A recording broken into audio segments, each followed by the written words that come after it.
Graeme, we just heard from James Tavernier there. He's signed an extended contract. How good is that for the club to tie him down? I think he's one of the outstanding performers in the league this year. I think that he's a solid and funny and gregarious member of the squad that makes the environment better.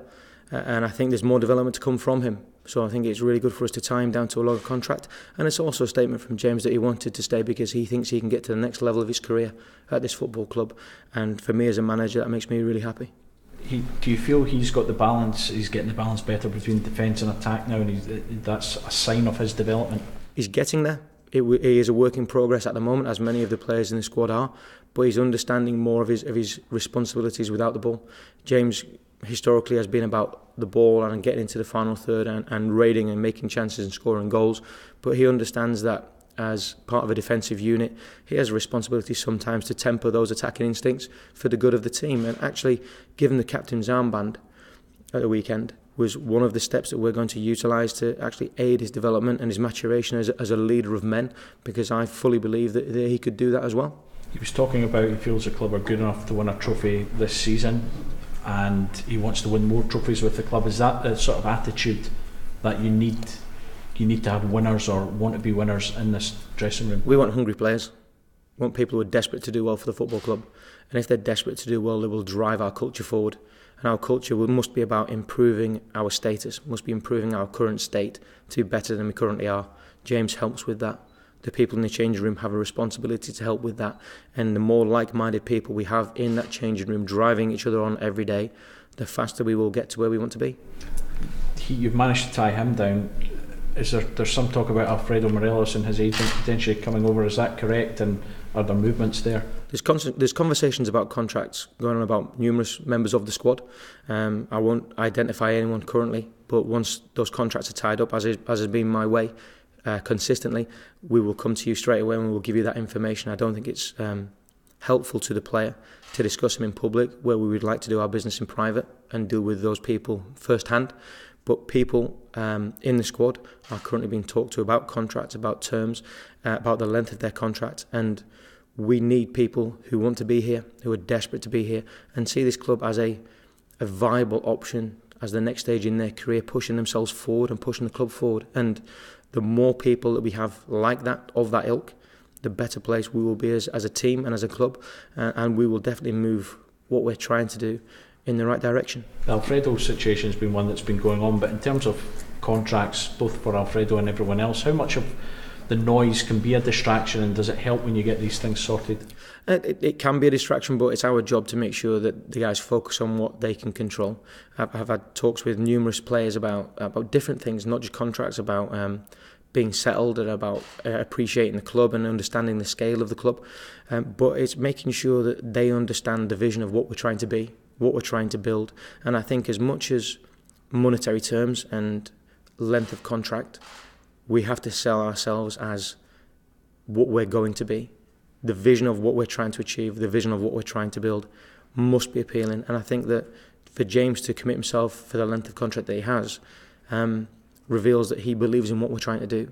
And we need to do that to more people, because we want to get better, we want to improve, and we want to challenge. And James, plus other members of the squad, are a strong way for us to make that become closer to reality. He said he enjoyed playing under you, but it was Mark Allen's vision that he sold him was one of the reasons. How much input do you have into that in terms of the interaction between you and Mark and tying a player down and then selling him that vision? Because there was a lot of talk of Danny Wilson. There was debate about whether he was going to stay, and then he decided he was leaving. The talk is, on the football pitch, is the talk of James's development. So as far as I'm concerned, as the football operations part, I'm looking at James as the person, as the player. What's his development? What does he need to do to get better, to take himself to that next level? Mark's looking at the long-term, the short, medium and long-term future of the football club, and making sure that the players understand what we are now is not what we're going to be. We are merely at the start of the journey.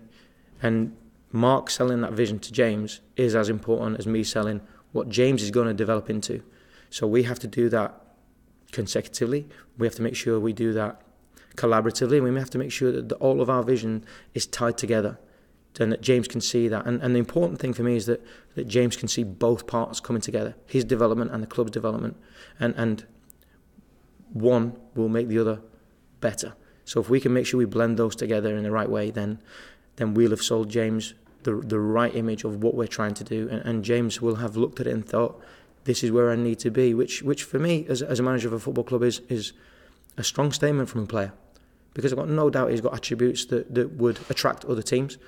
But he said, no, do you know what, this is the right place for me right now, because I can see what we're trying to do, both for me as a player, but also as a club. As a manager, did you want to keep Danny Wilson? Would it have been better for you had he stayed this season? I want players here who want to be here. Danny wanted to leave. He made clear his interest. He wanted to leave. So we would help that happen. There's quotes that suggest that he said he wasn't going to be offered a contract and he wanted to stay. Those discussions were ongoing. The player didn't want to stay.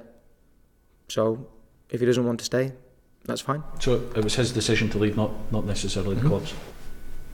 Just with James, and he's talking of the ambitious and the feeling and around the club, from where you were in interim charge before and in this period now, do you sense a difference in attitude in terms of a bit more ambition or a bit more drive to do well for the club this time round? For him or from the rest of the group? Both. I think the drive has always been there. The intensity has always been there in the training sessions. The understanding of what we're trying to do is now more clear, I feel. And the actual belief that we can do it is key. And James must believe that we're getting closer. He must believe that we can do it, or he wouldn't have stayed. Because James is a hungry guy. He's desperate to do well. I believe he's put the pressure on me by saying he wants to win a trophy. That's great. But this is where you operate. You operate at Rangers. You should be under pressure to win a trophy every single year. Great, let's deal with it. Let's have people who actually embrace that challenge and want to do it and actually rise and lift to that challenge. Because if we do that, then, do you know what? We'll be doing something right. But the fact that they're now seeing it is a good thing. In terms of the Scottish Cup one as well, a real momentum builder as well. 6 goals, team played great. That must give you real confidence going forward as well. And yeah, but we can get better. The thrilling part for me isn't that we win games or we scored goals or we had flashes of good stuff. The thrilling part for me is that we can get better. We can get cleaner, we can get sharper, we can get a better understanding, we can be more ruthless, we can be more clinical. And I'm saying that as a manager who's quite pleased with the steps that we've made, but I'm hungry for us to get better and hungry for us to elevate our level on a daily basis so that our norms are outstanding. And if I believe we have the players in the squad who are capable of doing that. It's just challenging them every day to keep them fresh and keep them hungry, and for them to challenge one another to make sure that training is at the right level every day. And we're getting there. We're moving in the right direction. But I keep on saying, we are not where we will be by the end of the season. We will be better than we are now. Is James the future captain of Rangers? If you listen to James, he is. I gave him the armband for 2 reasons really. I gave him the armband because I wanted to reward the fact that I think he's been outstanding this year. But I also gave him the armband to make him understand he has a broader role to play than just as an attacking, marauding fullback. He has a role, I believe, as they all do, as a leader of men and a responsibility to the team. And James takes that seriously. He looks like a joker and a guy who messes about. And sometimes he can, which is fine. But he understands as well now that it's time for him to possibly mature and develop. He's not a kid anymore. He can be a leader and a driver of what we're trying to be about. And the sooner that he realises that and he believes in that, the more effective he will be at it. You mentioned yesterday the team needs to be more ruthless. Do you have ruthless in the squad, or do you think you need to go and recruit ruthless? I think there's ruthless in the squad. There's ruthless if you saw it training today. There's clinical if you saw it training today. But we have to make sure that it's through everyone.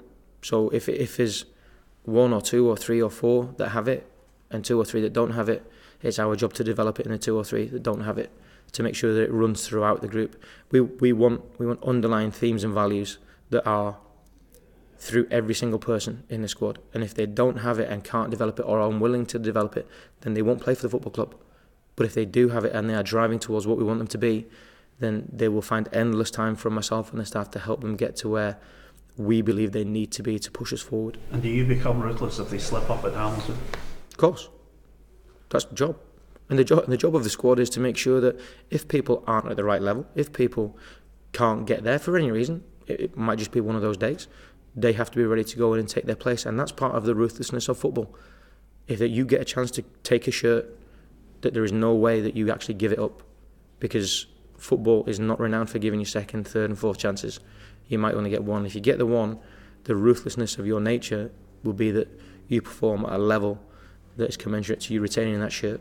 That's the job. That's the reality of the job, and I quite like that part of it. Just get your thoughts on Hamilton ahead of the weekend.